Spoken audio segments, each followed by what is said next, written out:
One day after warning failure is staring at us in the face, UN and Arab League mediator Lakhdar Brahimi was back at it in Geneva, trying to make some sort of progress between the Syrian government and opposition negotiators.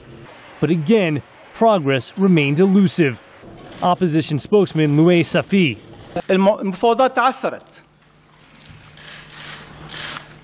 Talks are at an impasse. We have reached a point which we cannot overcome without the presence of another team who is willing to deal with a peaceful solution. Still, Syrian Deputy Foreign Minister Faisal Mekdad said he was open to more talks, despite reservations. I think those who do not give a chance for discussion and agreement on combating terrorism are definitely not part of the Syrian people.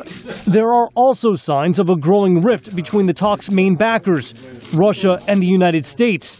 Russian Foreign Minister Sergei Lavrov Friday accusing opposition supporters of manipulating the process.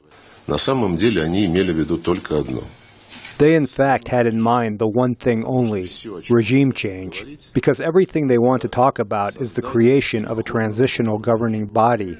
U.S. Secretary of State John Kerry, meeting with officials in Beijing, warned that the failure of the Geneva talks to focus on a transitional government has the U.S. starting to look at other options. Far from the talks, makeshift convoys cross from Syria into Lebanon, civilians making a desperate run for safety. We did not sleep for 3 days. While in the embattled city of Homs, the devastation continues. The United Nations has been trying to get in relief supplies. This week, delivering enough food to feed 2,500 people for a month, says the World Food Programme's Matthew Hollingsworth. Is it enough? We don't believe it.